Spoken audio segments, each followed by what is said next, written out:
একটু দেরিতে হলেও সবাইকে জানাই ঈদের অনেক অনেক শুভেচ্ছা এবং ঈদ মোবারক। যেহেতু এবার কুরবানির ঈদ, তাই সবাইকে জানাই হাম্বা মোবারক। যদিও এবার ঈদের ভিডিও আপলোড করতে একটু দেরি হয়ে গেল, তারপরেও ভাবলাম ঈদের দিনকার ভিডিও আপনাদের সঙ্গে শেয়ার করি। ঈদের দিন তো সকাল সকালে মেয়েটাকে ঘুম থেকে ডেকে উঠেছি, কেননা মেয়েটিকে নিয়েই আমাদের কুরবানির গরু দেখবো। সে তো আমাদের কুরবানির গরু দেখে অনেক বেশি খুশি হয়ে যায়, কিন্তু যখনই আমার মেয়েটা বুঝতে পারে এখন গরুটাকে কুরবানি দেওয়া হবে, তখনই তো অনেক অনেক বেশি মন খারাপ করে। সত্যি বলতে আমারও একটু মন খারাপ লাগছিল। যাই হোক, এরপরে তো বাসায় চলে আসলাম, আর আম্মু তো সকাল সকাল লাচ্চা সেমাই, দুধ সেমাই, পিঠা, নুডলস, পরোটা, ডিম ভাজা সমস্ত কিছু একদম নিজের হাতেই করেছে। ঈদের দিন সকালবেলা সেমাই না থাকলে যেন ঈদ ঈদ মনেই হয় না। এরপরে তো আমি হাতে মেহেদি নেওয়া শুরু করলাম, কেননা ঈদের আগের দিন মেহেদি পরার একদমই সময় পাইনি। ঈদের দিন সকালে যেহেতু সময় পেয়েছিলাম, তাই আমার প্রিয় মানুষটার কাছে বসে পড়েছিলাম হাতে মেহেদি দিয়ে দেওয়ার জন্য। সে তো অনেক সুন্দর করে মেহেদি দিতে পারে।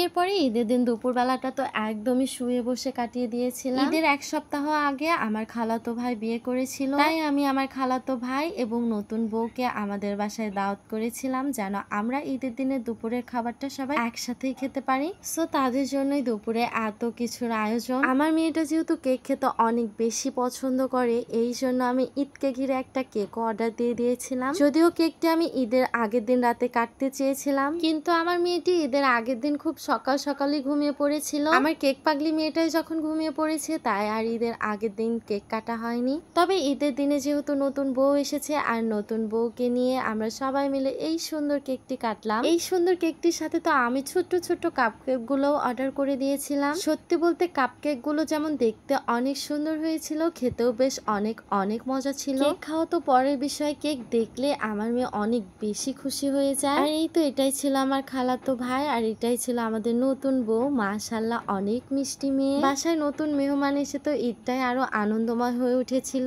আমার মেয়েটা তো অনেক খুশি, তার হাসি দেখলেই আপনারা বুঝতে পারবেন। আমি আমার এক বড় আপুর কাছ থেকে এই সুন্দর কেক গুলো অর্ডার করে দিয়েছিলাম। আপুর কাছ থেকে এই প্রথমবারের মতো আমি কেক অর্ডার করেছিলাম, আর আমি আব্বুকে ঠিক যেভাবে কেকটি দেখিয়ে কেকটি মেক করে দিতে বলেছিলাম, আপু ঠিক সেইভাবে আমাকে কেকটি মেক করে দিয়েছিল। কেকটি আসলে অনেক মজা ছিল। কেউ যদি কেক অর্ডার করতে চান, তাহলে আপুর এই নাম্বারে যোগাযোগ করতে পারেন।